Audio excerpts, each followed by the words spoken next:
The Boston Celtics just wrapped up their third preseason game versus the Philadelphia 76ers, where they beat them 112 to 101, and they played some great team basketball tonight without the Jays and Jaylen Brown and Jayson Tatum. And we're here to break that down for you guys on Celtics Digest. Hi guys, welcome back to Celtics Digest. I'm Bruce Veliz, and before we get into any Celtics content, I'd like to say that 88% of our viewers are not subscribed, and we'd greatly appreciate it if you guys hit that big old red subscribe button and join the Celtics Digest family. Thank you for everyone who's hit that subscribe button already. We greatly appreciate it. We're on our goal to get to 1,000 subscribers, and we post Celtics content almost daily, guys. So if you want to make sure to get your Celtics content and stay tuned to everything Celtics, hit that subscribe button. We're at 800 subscribers already. We can't thank everyone enough. We're so close to 1,000. If you're one of the thousands of people that are watching our videos, make sure to hit that subscribe button. But let's get into the topics at hand today, which is talking about the Celtics beating the Philadelphia 76ers again, 112 to 101 in the preseason. And even though it is a preseason game, and it doesn't really mean as much for the Boston Celtics and the 76ers, as in both of these preseason games, the 76ers have sat Joel Embiid and James Harden. The Celtics did play great team basketball, passing the ball, playing great team defense, and they actually looked a little bit sloppy going into the third quarter, but came alive towards the end of it with big shooting performances by guys like Svi Mykhailiuk, Sam Hauser, and Payton Pritchard. So let's get into that tonight. So let's look at the team stats, guys. Obviously, the Celtics shot great as a team. They shot 48%, shot 35% from three as well, 87% from the free throw. They actually did better on the offensive and defensive boards tonight, actually getting 46 rebounds, out-rebounding the Philadelphia 76ers. They had 4 blocks, which was good. They didn't have as many turnovers as they had in the past games as well, having 14, and same with fouls at 15. So they're playing a little bit more conservative team basketball, and that made me happy as a fan watching this game. Let's look at the box score. Now, I mentioned that Jayson Tatum and Jaylen Brown did not play in tonight's game, and guys like Kristaps Porzingis, Al Horford, Derrick White, and Jrue Holiday did play, but they only played in the first quarter. Jrue Holiday was very solid, hitting most of his shots for the Celtics and playing a great amount of defense for them in the first half. Kristaps Porzingis is really adding this great element of surprise for the Boston Celtics at the big man position that they've never really had in my lifetime since Kevin Garnett. But he adds a different level of obviously stretching the floor and being able to bring out the three-pointer. And that is great for the Boston Celtics, I personally think. And we can see that already in Kristaps' preseason games. I can't wait to see how it will be like in these regular season. Obviously, Derrick White as well was playing phenomenal tonight. He had 3 blocks in 16 minutes, proving that he deserved to be on that ESPN 100 list. And I think Derrick White might have saw our video on that because he realized that he deserves to be up there, playing great on the defensive side of the ball and proving that he deserves to be one of the great Celtics on this team as well. And Al Horford was playing his best as well tonight, hitting a lot of great shots for the Celtics in the first half. Now, if we look back at the box score, I want to go over 4 guys on the Celtics that had very big and impactful games for them. Obviously, guys like Banton had a good game last game. He had a kind of streaky game tonight. Guys like Brissett and Stevens helped out on the defensive side. And Luke Kornet actually looked better than he had in the previous 2 games, I think. Passing the ball better, being better, playing defense, actually contesting shots, going for blocks. And that actually was very impressive for me.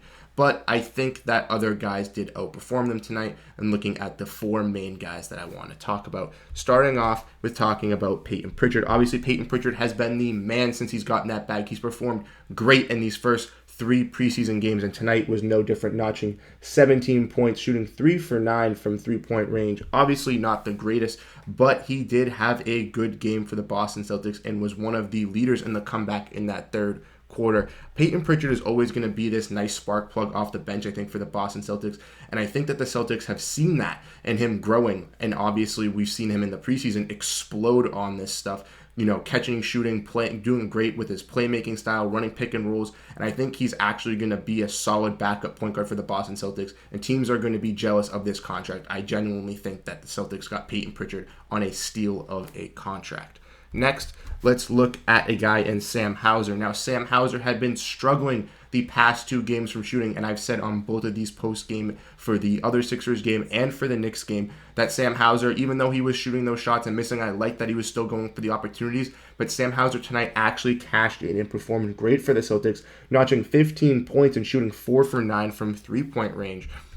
From Sam Hauser, as long as he can shoot 40 or 50% from 3, that is a great game from Sam Hauser. And if he can play decent defense on the players that he needs to, that is all the Celtics need to look forward to for this position and type of player. As him and Svi Mykhailiuk, I see being very, very competent for this bench wing spot as the scorer. Now, to mention Svi Mykhailiuk, we're actually going to be talking about him as well, as he played a phenomenal game. And many people have been saying in the past 2 games, will Svi Mykhailiuk actually overtake Sam Hauser's spot on the Boston Celtics? I personally think that it is a possibility, as Svi Mykhailiuk has been balling. He had another 15 points, shooting 3 for 4 from 3. And Svi Mykhailiuk has actually been playing better than Sam Hauser, and I think a lot of Celtics fans can see that. So I want to know in the comment section down below what you guys think. Who do you guys think is the better player for the Boston Celtics right now? Do you guys think it's Svi Mykhailiuk, or do you guys think it's Sam Hauser?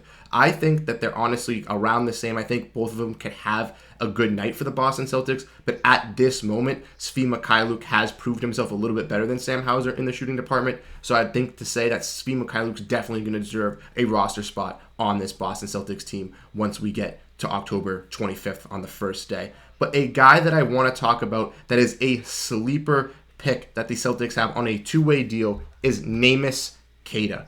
Guys, Neemias Queta is a baller. Sorry about that. But he had 10 points tonight and is a force of energy. I love what I see out of Neemias Queta in these games. He plays with so much energy, driving to the rim, going for rebounds, and he looks to me like he wants to be on this team and he's wanting to be on an NBA roster, and I think he's going to deserve it.